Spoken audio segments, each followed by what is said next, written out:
Thank you very much, Gavin. And there's a very long-suffering lady out there who was holding me back, and as I was desperate to come out. And I was desperate to come out because it's a real privilege to be here for me for a couple of reasons. And I should lay them out right at the outset. I know that it was Napoleon who always said, never apologize, never explain. But I'm going to apologize and explain. Apologize for the fact that I have never worked in the health service. I don't know a huge amount about the health service. My own background is in venture capital, backing new technologies. But have learned a little bit about risk and imagination over the years that I wanted to share with you. But I wanted to explain one thing, which is that I also happen to be a very proud father. And the relevance of that is that my daughter has just started nursing school, comes home every day exhausted, mentally shattered, but utterly inspired by being on the intensive care paediatric ward of the Great Ormond Street Hospital in London. So in that sense, vicariously at least, it's through her, I think, that I've learned so much about this extraordinary service. And what about the obsession with this word, innovation?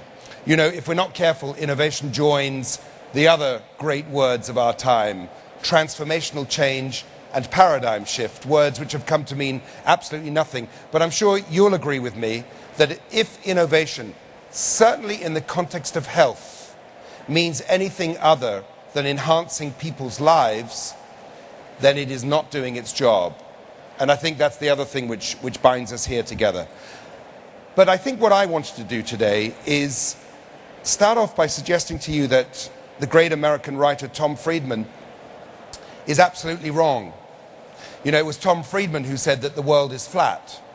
You remember the book, The World is Flat. In other words, what he's suggesting is that with new technologies, with new modes of communication, imagination and ingenuity is evenly spread right across the world and everybody can have access to it.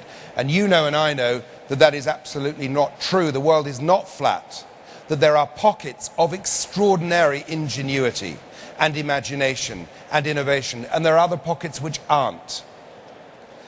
And what I wanted to do with you, and I think, Gavin, the 20 minutes that I have, is just to suggest to you why that is. What are the pockets which lend themselves to great problem solving, to great ingenuity? Why was it that Doug and his colleagues who spoke before me were able to put a man on the moon and other economies haven't been? How do you create those great breakthroughs, and what are the implications of them for our health service? So that's really what I want to do in the 20 minutes that I have. The framework I'm going to use is shamelessly stolen, like all great frameworks are. It's the 10th anniversary of a book which shot to fame, and it shot to fame because it became recognized as the favorite book that Bill Clinton had on his bedside. You'll remember the book. It was by an author called Stephen Covey, and I think it was 7 Habits of Highly Effective People. So I've stolen the framework, and I'm going to change it just in case he's out there somewhere. And I'm going to suggest to you, I think, the 5 habits of what I've learned across my career to be the conditions in which great men and women, great organizations, create great innovation. So here they are, those 5 habits of great innovation. Number one is undoubtedly a sense of powerful and shared vision.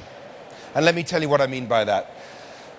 Let's talk American presidents. It was the 25th of May, 1961, that the great and late President Kennedy stood in front of both houses.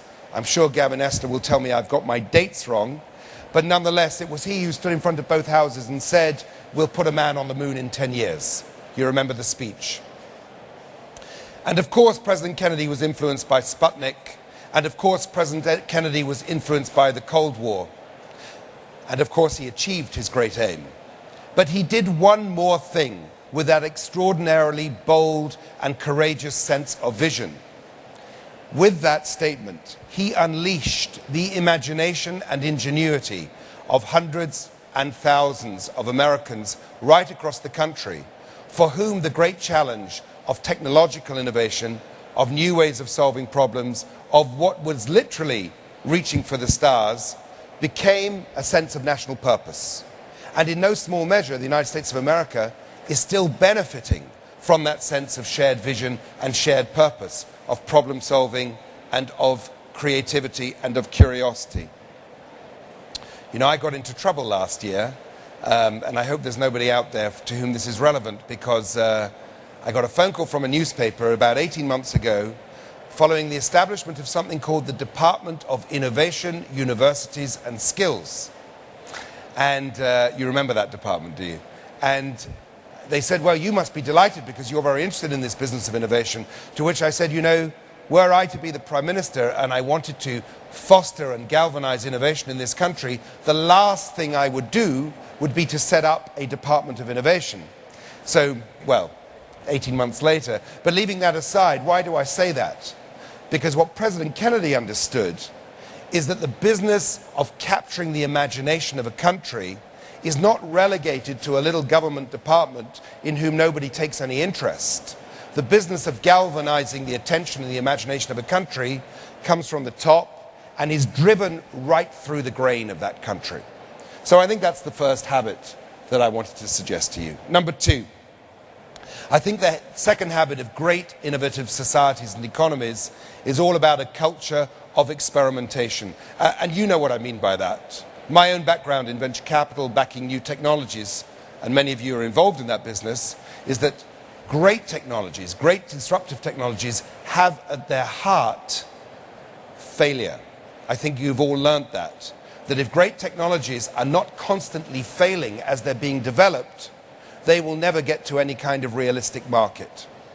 Great societies and great economies understand that you build in to this culture of problem solving, whether it's on the hospital ward or whether it's in the laboratory, a sense that experimentation and risk-taking and periodic failure is legitimized, it's accounted for. I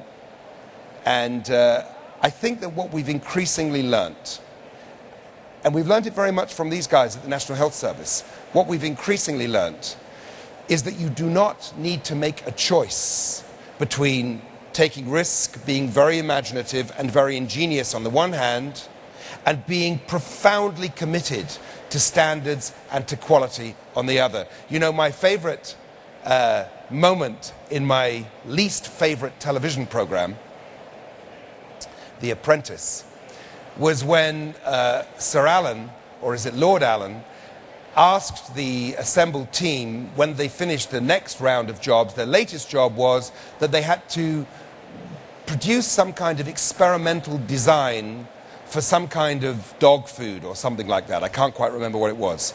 Now listen to this.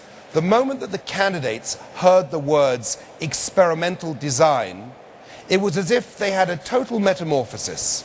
They all took off their jackets, they undid their ties, they sat on the floor. It was as if you hear the words experiment and design, oh, that's a totally different type of thinking. That's not disciplined, that's not serious, that's not rigorous. And I think one thing we've learned about a culture of experimentation is that experimentation is as disciplined and as rigorous as any other part of business or of public service. What it allows for is it allows for failure. You build that in. Habit number three. I think the third of these 5 great habits that you will, I'm sure, identify with is all about the power of unexpected networks and unexpected collaborations. Let me tell you what I mean by that.